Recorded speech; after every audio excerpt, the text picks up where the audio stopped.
Hello again, my DIY loving friends. I'm Sarah, and this is Medicated Housewife DIY, where crafting and mental health come together. In today's video, we are using some fabulous Dollar Tree finds as well as other low-cost supplies and totally transforming them into high-end fall decor. If you love DIY projects and want to add a touch of luxury to your home without breaking the bank, you're in the right place. So what are we waiting for? Let's go DIY together. For this DIY, I will be using a total of 32 tumbling tower blocks from Dollar Tree, but to begin with, I'm making 4 groups of 3 blocks. Each group is 1 block that's standing up in the middle and a block on both sides lying flat. I have also placed a stir stick under these side lying down blocks to create a small space on that middle standing up block. As you can see right here, I'm using Beacon 3-in-1 glue to attach my blocks, which I will link for you in the description box below, but the Dollar Tree super glue wood glue will also work for this. And as I said, I am making 4 of these sets of 3 that all kind of look like an upside down T. All 4 with that small space on the middle block before the flat side blocks begin. Next, I take 4 more of the blocks and I am attaching each of these blocks to my middle standing up block of the 4 sets to make it taller. So now each of my 4 sets of 3 are 4 sets of 4. 2 blocks in the middle, standing up straight with 1 block on both sides, lying flat. Hopefully that makes sense to you. At any time, you can pause or replay the video to repeat this.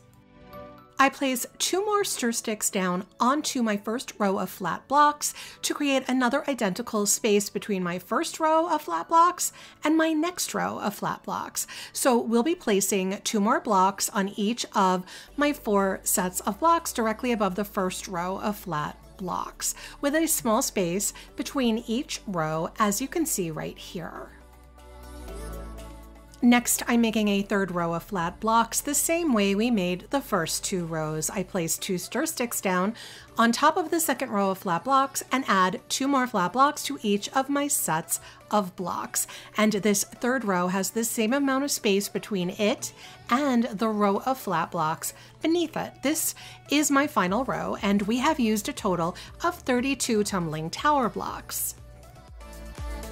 Once my 4 sets of now 8 blocks are dry, I remove the stir sticks that I've used as spacers and I begin assembling the 4 sets into a rectangular shape, as you see me doing here, using 1 stir stick on the bottom to help the 4 sides of my rectangle balance itself, because remember, there's a small space between those flat blocks and the tabletop. I attach the 4 corners together using the Beacon glue and allow it to fully dry.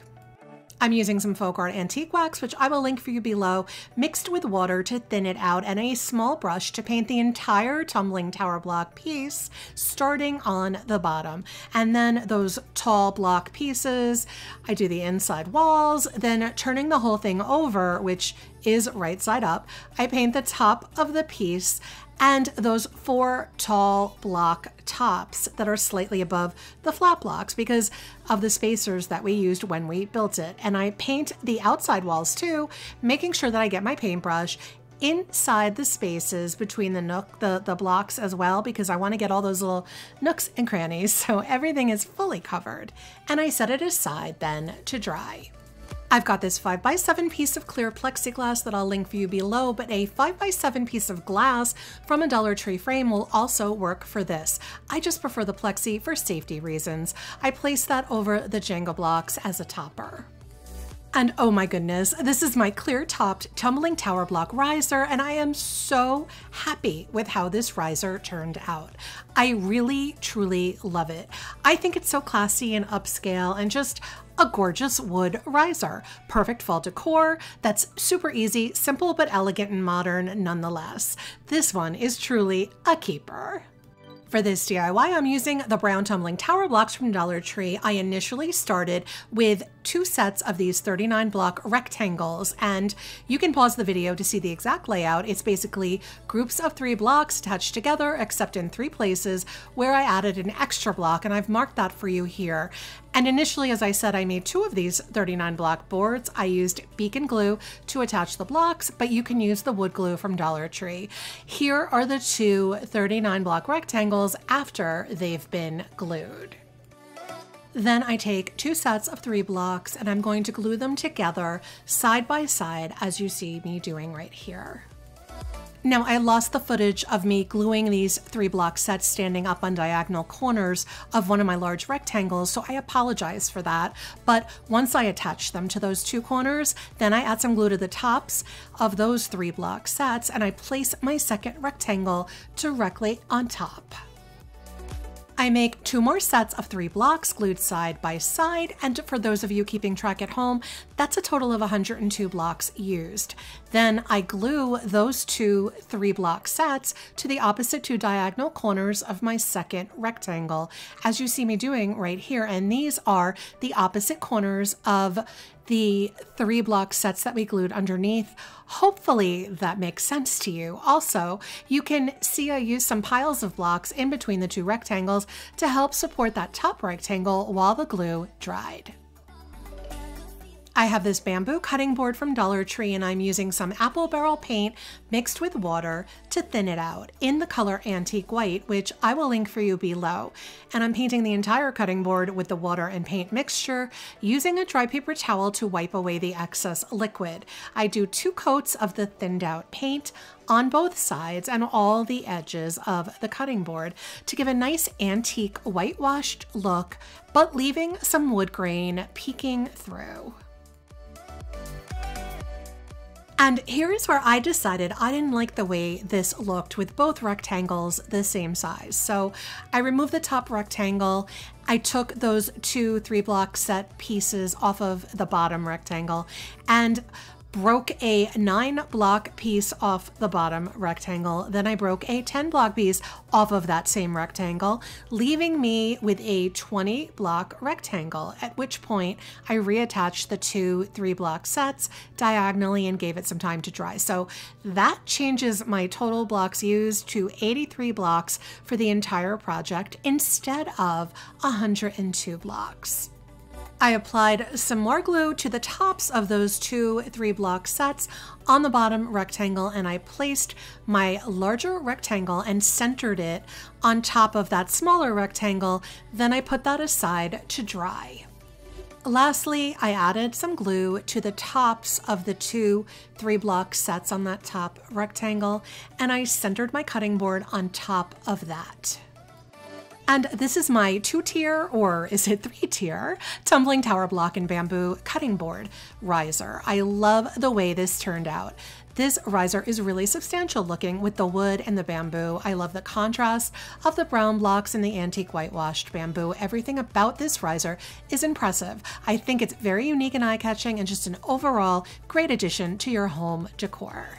I don't think a DIY can get any easier than this next one. I've got this clear square plastic vase from Dollar Tree that I've taped up with some painter's tape, leaving the bottom exposed as well as a small strip toward the top exposed. I'm using this Rust-Oleum frosted glass spray, which I'll link for you below, and I took the vase outside to spray it. While the vase dries, I've got this wood pencil holder like the kind you can get at Dollar Tree, just not my Dollar Tree, but that's a story for another day. I will link this particular one for you below. I'm going to paint the entire pencil holder cup with some folk art antique wax, starting on the outside walls of the cup and the bottom of the cup using a dry paper towel to rub off the excess wax. I also paint the top lip of the cup and the entire inside, including the inside bottom. Once dry, I peel the painter's tape off the vase, starting with that top section of the vase. Then I peel the tape off that middle section to expose a pattern of frosted clear and then a frosted stripe. Using some beacon craft glue around the inside lip of the wood cup, I place the half frosted vase on top of the cup and I let that dry. I also added a Dollar Tree push light into the bottom of that vase. And this is my frosted and wood light up vase. Is it a lantern? Is it a vase? Or is it both? I kind of like it as a plain lantern or a nightlight. The simplicity of the wood and the frosted plastic make it very versatile decor-wise. What you do with it is entirely up to you. Easy peasy. This next DIY uses 27 ping pong balls from Dollar Tree, and using some hot glue, I'm attaching 3 balls together in a straight line, and then I attach another 3 balls in a line, and I attach the 2 lines of balls together. Then I attach 3 more balls to those 6, so I have a square that contains 9 ping pong balls. I repeat that 2 more times, leaving me with 3 squares that each contain 9 ping pong balls. I take the 3 sets of 9 ping pong balls outside and spray them with this Montana Marble Effect spray in silver, which I'll link for you below. Once the marble spray is dry, I use some more hot glue to attach the 3 sets of 9 ping pong balls together, one on top of another, into a cube shape. And this is my marbled ping pong sculpture or candle holder, or I don't know, maybe a bud vase. I'm not crazy about the marble spray. I think I might prefer a different finish for this, but the overall cube design with the ping pong balls is definitely something that needs further exploration, in my opinion. What do you think? Thanks for joining me on this DIY journey. I hope you love these high-end fall decor DIYs as much as I did. Let me know in the comments which one was your favorite and why. You know I love hearing from all of you. If you enjoyed this video, don't forget to give it a thumbs up and subscribe to Medicated Housewife DIYs for more budget-friendly luxury DIYs. Until next time, remember that together we're making the world a more beautiful place, one DIY at a time.